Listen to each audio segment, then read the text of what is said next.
क्या पढ़े थे पिछले टर्म पे? डिक्लाइन ऑफ इंडियन टेक्सटाइल शायद पढ़ा जा रहा था, कंप्लीट हो गया था, अभी कुछ बाकी था। हैंडलूम से कोई प्रॉब्लम नहीं स्टार्टिंग पैराग्राफ में, 1 2 3 पैराग्राफ में कोई प्रॉब्लम नहीं। आगे बढ़ूं मैं? कोई प्रॉब्लम से कोई क्वेश्चंस भी नहीं, सब क्लियर है। चलिए नेक्स्ट आते हैं बाबू आपका 4th paragraph. Handloom weaving did not completely die in India. हाथ से बने हुए ऐसा नहीं कि ब्रिटिश यहाँ पे आने लगे, मार्केट में पूरा उन्हीं के सामान आने लगे, अफ्रीका अमेरिका सब जगह उन्हीं के सामान आने लगे। इसका मतलब ये नहीं कि जो हमारे हाथ द्वारा बने कपड़े हैं वो पूरी तरह खत्म हो गए। डिमांड उनकी अब भी थी, लेकिन ये अलग बात है, जैसा पहले डिमांड था उस तरह का डिमांड अब नहीं रह गया, पूरी तरह खत्म नहीं हुआ है। दिस वॉज बिकॉज, क्योंकि इसके पीछे रीजन ये है, some time of cloth could not be supplied by machine, क्योंकि निश्चित तौर पे कुछ ऐसी डिजाइन जरूर होती है जो मशीन प्रोवाइड नहीं कर पाता, उस पे हाथ की कारीगरी ही होती है। और यही कारण है कि हमारे जो हैंडलूम थे, हाथ से बने कारीगरी वाले क्लोथ्स थे, वो पूरी तरह खत्म नहीं हो पाए। How could machines produce sari with intricate border or cloth with traditional woven pattern? क्या मशीन कभी साड़ी बना सकता है? साड़ी के बॉर्डर पे जो अच्छी खासी डिजाइन है, इसको कभी मशीन प्रोवाइड नहीं कर सकता, इसे अपने हाथ से ही बनाया जाता है। यही कारण है कि कुछ अभी प्रोडक्ट ऐसे मार्केट में जरूर थे जो हमारे हाथों से बने प्रोडक्ट होते थे। Clear one? This had a wide demand not only among us the rich but also among us the middle class। और हमारे कपड़ों की खासियत ये थी कि जो हाथ से बने हुए कपड़े थे उनकी डिमांड केवल रिच पीपल्स में नहीं थी, बल्कि जो मिडिल क्लास फैमिली थी वो भी हमारे सामानों की डिमांड करते थे, क्योंकि हमारी डिजाइन बहुत अच्छी थी। जो धनी लोग थे वो लोग तो खरीदते ही खरीदते थे, लेकिन जो मिडिल क्लास है वो भी हमारे ही हाथ द्वारा बनाए गए सामानों को, क्लॉथ्स को खरीदते थे। क्लियर? हैंडलूम पूरी तरह खत्म नहीं हुआ, क्यों? क्योंकि कुछ ऐसी डिजाइन होती हैं बाबू जिस डिजाइन को हाथ द्वारा ही बनाया जा सकता है, मशीन द्वारा नहीं, और उस हाथ द्वारा बने डिजाइन की डिमांड ज्यादा है किनके बीच में? रिच पर्सन और मिडिल क्लास के बीच में। Clear one? Nor did the textile manufacture in Britain produce the very coarse cloth used by the poor people in India। हम ये कह सकते हैं कि ब्रिटेन जो टेक्सटाइल मिल के जो क्लोथ्स बनाता था वो उन गरीबों के लिए अच्छा था जिन गरीबों के पास पैसा ज्यादा नहीं होता था। चाइनीज सामान हम क्यों खरीदते हैं? क्यों? क्योंकि हमारे यहाँ बीपीएल बहुत बीपीएल जो है वो बहुत ज्यादा है, यानी बहुत से ऐसे लोग हैं जो बिलो पॉवर्टी लाइन है, वो बेचारे कभी 100 रुपए का दाल या 200 का ऑयल वगैरह वो नहीं खरीद सकते, वो चाहते हैं थोड़ा सस्ते दाम पे मिले, कोई बात नहीं। तो जो ब्रिटेन सामान मंगाता था, बनाता था, उस सामान का दाम कम होने की वजह से पुअर को एक प्रकार का हेल्प मिला उस सामान को खरीदने के लिए। क्लियर? तो ये थोड़ा मैं कह सकता हूं कि कुछ पॉजिटिव पॉइंट है, लेकिन वही बात, अगर आप आते ही नहीं यहां पे तो निश्चित तौर पे हमारे सामान की डिमांड पड़ती। पॉजिटिव पॉइंट होने के बावजूद हम ब्रिटिश का एहसान नहीं मानेंगे। क्लियर? क्योंकि सामान क्लोथ तो हमारे ही थे, आपने केवल उस पर डिजाइन किया है। क्लियर? तो वही कह रहा है, nor did the textile manufacture in Britain produce. Britain के टेक्सटाइल मैन्युफैक्चरर्स में जो भी सामान प्रोड्यूस होते थे, वेरी कोर्स क्लोथ, बहुत हल्के दाम के थे, used by the poor people in India, जिसका यूज गरीब लोग करते थे इंडिया में। पैराग्राफ कंप्लीट हो गया, कोई प्रॉब्लम हो तो पूछ लीजिए। रिवीजन करने की जरूरत है? रिवीजन करा दो, इजी तो था, इजी तो है, फिर भी रिवीजन करना चाहे करिए, कर लो भाई, काहे का रिस्क लेना, करिए Harsh ji. Handloom weaving did not completely die in India. जो हैंडलूम की वीविंग थी, जो हाथ से बुनाई करते थे, वो इंडिया में पूरी तरह से खत्म नहीं हुई थी। This was because some types of cloth could not be supplied by machine. क्योंकि कुछ जो बुनाई थी, कुछ कपड़े थे जो मशीन नहीं बना सकते थे, उसको हैंड से ही बनाना पड़ता था, हैंडलूम से, वीविंग से। How could machine produce sarees with intricate border और cloth with traditional woven pattern? तो मशीन जो थी वो जो साड़ी का जो बॉर्डर होता था वो नहीं बना पाती थी, तो हम लोग को हैंडलूम से वो करना पड़ता था, तो वो हाथ से ही हो पाता था. These had a wide demand not only among the rich but also among the middle classes. तो ये जो डिमांड थी इंडियन क्लॉथ की, वो थोड़ा जो इंडियन क्लॉथ का प्राइस था वो हाई था, क्योंकि वो लोग हैंड से करते थे तो सर उसका प्राइस ज़्यादा था. ये जो इसकी डिमांड थी वो सिर्फ रिच लोगों में नहीं थी, मिडिल क्लास लोगों में भी थी. ठीक है, डिमांड ज़्यादा, हाई रेट जरूर था, लेकिन फिर भी इसे रिच लोग और मिडिल क्लास लोग लेना पसंद करते थे. Nor did the textile manufacturer in Britain produce the very coarse cloth used by poor people in India. और एक पॉजिटिव पॉइंट भी था कि जो ब्रिटेन जो कपड़े होते थे वो थोड़े सस्ते होते थे, तो पुअर पीपल उसको परचेस कर लेते थे, पर लेकिन ये लोग जो भी रॉ मटेरियल्स ले जाते थे वो तो इंडिया से ही ले जाते थे. हाँ, तो ये निगेटिव पॉइंट अपने ध्यान में रखिएगा, बस पॉजिटिव पॉइंट आप बताइएगा. क्लियर, कोई कंफ्यूजन नहीं, इजी पैराग्राफ था. चलिए नेक्स्ट देखते हैं. We must have heard of Solapur in Western India and Madura in South India. हमने सुना है दो एरियाज के बारे में. पहला है आपका सोलापुर, कहाँ है? वेस्टर्न इंडिया में, गुजरात का एरा है. और दूसरा मदुरा जो है साउथ इंडिया में, महाराष्ट्र का एरा है. क्लियर, हमने इन दो क्षेत्रों के बारे में सुना है. आपने कभी नहीं सुना होगा तो सुन लीजिएगा. These towns emerged as important new centers of weaving in the late 19th century. Late 19th century में ये दोनों जो हैं वो वीविंग के क्षेत्र में सबसे बड़े क्षेत्र थे. यानी सबसे ज़्यादा अगर बुनाई कहीं होती थी तो यही दोनों एरिया में. एक सोलापुर है जो गुजरात का एरा है और दूसरा आपका मदुरा है जो महाराष्ट्र का एरा है. 19th सेंचुरी लेट, यानी 19th सेंचुरी लगभग 1870 के बाद मान के चलिए. बोलिए. बंगाल में कौन? बंगाल में नहीं, वीविंग नहीं था. बंगाल में स्पाइसेस था. कॉटन मिल ज़्यादा महाराष्ट्र में तब भी थी, आज भी है. सबसे ज़्यादा हब मद्रास ही रहा है, सॉरी महाराष्ट्र ही रहा है. तब भी अभी आगे आएगा कहीं ना कहीं पॉइंट है. क्लियर हो गया. Later during the national movement, आइए नेशनल मूवमेंट के समय पे चलते हैं. Mahatma Gandhi urge people to boycott imported textile and use hand spun and hand woven cloth. Mahatma Gandhi ने ये बोला, ये आवाज उठाई कि बाहर से आ रहे सामानों का आप यूज मत करिए, बल्कि इंडिया में जो सामान बनाए जा रहे हैं लोगों के हाथों के द्वारा, आप उन्हीं सामानों का यूज कीजिए. बोला था ना, विदेशी वस्त्रों का बहिष्कार करो और स्वदेशी को अपनाइए. वही बात. Khadi gradually become a symbol of nationalism. इन्होंने कहा था ना, खादी का यूज कीजिए. खादी जो क्लोथ से, खादी के क्लोथ बनते हैं ना, खादी कपड़ा पहली बार सुना है क्या? खादी कहा जाता है वही नेशनलिज्म की, यानी राष्ट्रीयता की पहचान बन गई थी. अगर कहते हैं कोई खादी का क्लोथ पहन ले तो समझ लेना उसके अंदर कहीं ना कहीं नेशनलिज्म जिंदा है. नेशनलिज्म मीन्स राष्ट्रीयता. जब हमारी सोच हमारे धर्म, हमारे लैंग्वेज, हमारे फेस्टिवल, हमारे कास्ट इन सब से ऊपर हो जाए, यानी हमारी सोच में केवल एक ही नाम हो और वो नाम इंडिया का हो, तब कहिएगा हमारे अंदर नेशनलिज्म की भावना आ गई. तो खादी जो क्लोथ्स है ये नेशनलिज्म है, पहचान है नेशनलिज्म का. क्लियर. आप कभी जानते नहीं, आप इंडिया के अगर इस समय मैं पॉपुलेशन की बात करूं तो एक भी इंसान ऐसा नहीं है जिसके अंदर नेशनलिज्म का भावना होगा. अगर मैं चला जाऊं यही मेडाइवल हिस्ट्री के स्टार्टिंग में तो तमाम ऐसे नाम मिलेंगे जिन्होंने सेक्रीफाइस किया है खुद को आपके इंडिया के लिए. सच तो ये है, नेशनलिज्म का डिफिनेशन उनके अंदर देखा जाता है. क्लियर. वो चंद्रशेखर आजाद जो 12-13 साल का लड़का था, कभी पुलिस के सामने खड़े होकर हिंदुस्तान जिंदाबाद बोलता था.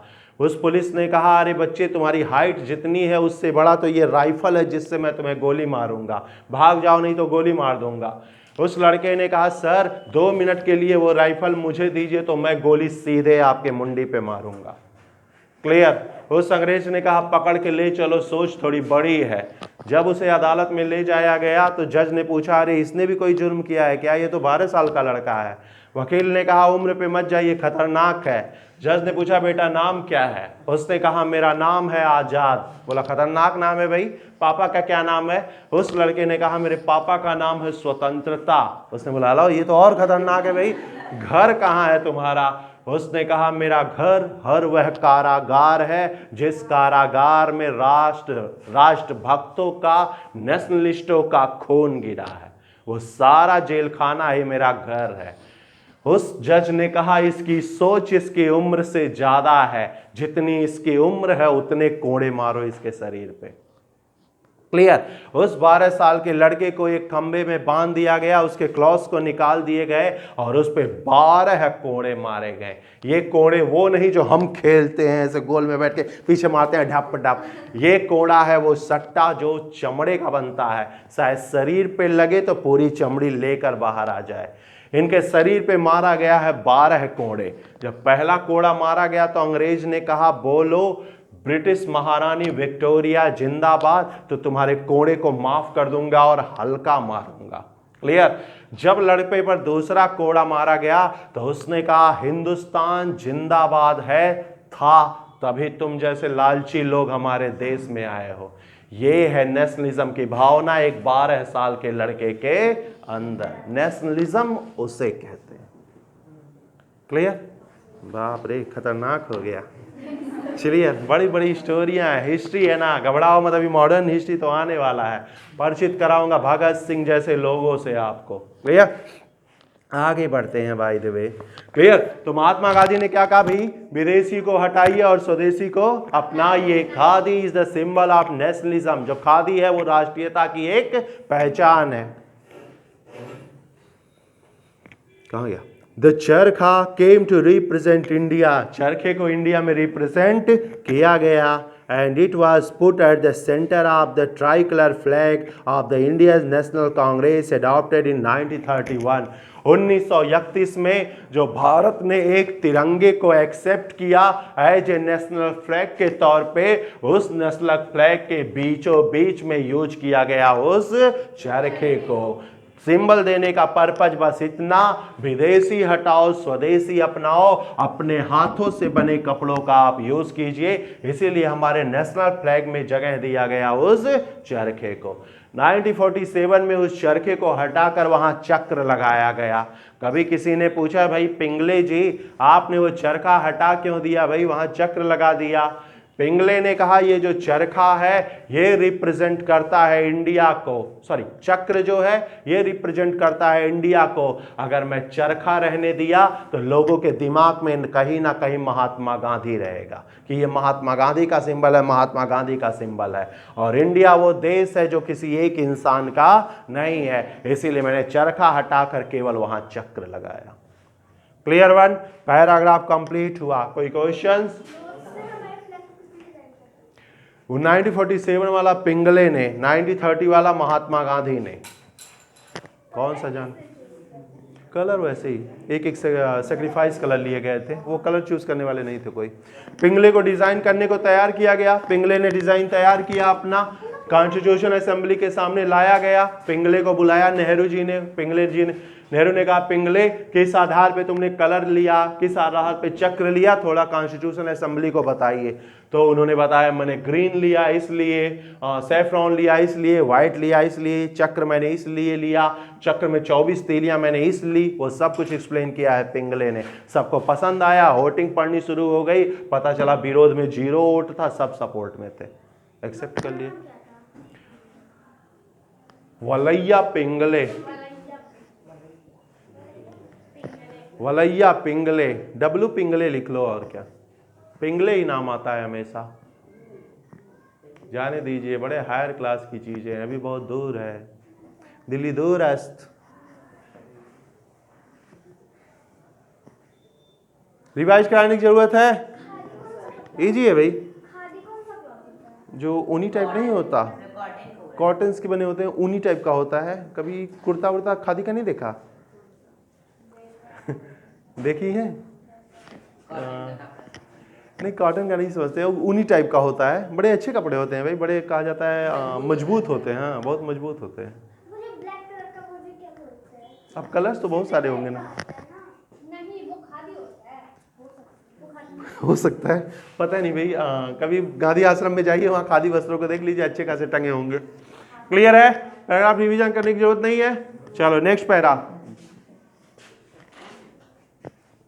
फुल नहीं ना हुआ, ठीक चलते हैं। नेक्स्ट देखिए, what happened to the weavers and spinners who lost their livelihood. उन वीवर्स का क्या हुआ, उन स्पिनर्स का क्या हुआ जिनका जीवन खतरे में था, यानी जिन्होंने अपने जॉब को छोड़ दिया था। उनका, वो भी तो कुछ थे जैसे जिनको बेरोजगार हो गए थे, तो उनका क्या हुआ। Many weavers became agricultural laborers। उसमें से कई सारे लोग क्या हो गए, एग्रीकल्चर में इन्वॉल्व हो गए। Some migrated to cities search of work। कुछ लोग काम की खोज में शहर की तरफ मूव कर गए। And yet other went out of the country to work in plantation in Africa and South America। बहुत सारे लोग ऐसे थे जो अपना देश छोड़कर दूसरे देश में चले गए, अफ्रीका चले गए, वेस्ट इंडीज चले गए और वहां जाके प्लांटेशन में पार्टिसिपेट करने लगे। Clear. Some of these handloom weavers also found work in new cotton mills। कई सारे हैंडलूम वीवर्स को क्या किया गया, मिल्स, कॉटन मिल्स में पार्टिसिपेट कर दिया गया, यानी उसमें नौकरी दे दी गई। दे वेयर इस्टेब्लिश, जो इस्टेब्लिश कहाँ था, मुंबई में, अहमदाबाद, सोलापुर, नागपुर और कानपुर में। अब ब्रिटिश केवल ब्रिटेन में ही कंपनी थोड़े ही रखेंगे, जब इंडिया में भी अपना राज हो गया तो उनकी कंपनी इंडिया में भी आ गई। अब इंडिया में तुम कंपनी इस्टेब्लिश कर रहे हो तो भाई जितनी कंपनी बढ़ाओगे उतने लेबर्स भी चाहिए। कंपनी बढ़ा रहे हो तो तुमने क्या किया, जो जॉब छूट गए थे जिन वीवर्स को, उनको पकड़ पकड़ कर अपनी कंपनी में काम कराना शुरू कर दिया। यही कहते हैं इनका खूब ज्यादा असेसमेंट किया गया बाबू। जिस हिसाब से इनसे काम लिया जाता था उस हिसाब से इन्हें सैलरी नहीं दी जाती थी, लेकिन जॉब तो कर ही रहे थे, 4 पैसा ही सही, कम से कम अपने परिवार का पालन पोषण कर रहे थे। कोई कंफ्यूजन बाबू, ये हेडिंग आपका हो चुका है खत्म। कोई क्वेश्चन हो तो पूछ लो, रिवीजन थोड़ा करिएगा, आप ही करिएगा, करिए कोई बात नहीं, दोनों पहले आप रिवाइज करा दो। You must have heard of Sholapur in Western India and Madura in South India। हम लोगों ने शोलापुर जो वेस्टर्न इंडिया में है और मदुरा जो साउथ इंडिया के बारे में कभी ना कभी सुना ही होगा। These towns emerged as important new city of weaving in the late 19th century। और लेट 19th century में ये दो सिटी का वीविंग में बहुत बड़ा नाम था। Later during the national movement, Mahatma Gandhi urged people to boycott important textile and use handloom and hand woven clothes। और महात्मा गांधी ने नेशनल मूवमेंट कराया जिसमें उन्होंने कहा था कि बाइकआउट करो ब्रिटिश के कपड़े को और इंडियन कपड़े को अपनाओ। ब्रिटेन के कपड़े को नहीं, विदेशी कपड़े को। कभी किसी एक कंट्री का नाम महात्मा गांधी ने लिया ही नहीं, इन्होंने केवल विदेशी वस्त्र ही कहा। Khadi gradually became a symbol of nationalism. और खादी जो है उस समय सिंबल बन गया नेशनलिज्म का। The चरखा came to represent in India and it was put the center of the tricolor flag of the Indian National Congress adopted in 1931। और 1931 में चरखा को इंडियन नेशनल फ्लैग के रूप में ला दिया गया ट्राइकलर के बीच में। ठीक है, इंडिया ने अब तक कितने फ्लैग्स यूज किए हैं एज ए नेशन? 3। अरे वेरी गुड। पहला ब्रिटिश इंडिया का था। कितने ईयर में?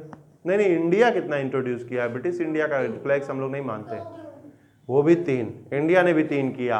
पहला यूज किया 1857 में, 1857 में, जिस फ्लैग पे कहा जाता है रोटी का टुकड़ा था और एक कमल का फूल था, व्हाइट कलर का ऐसे पट्टी नुमा था, एक रोटी का टुकड़ा था और नीचे फूल था, कमल का फूल, 1857 में।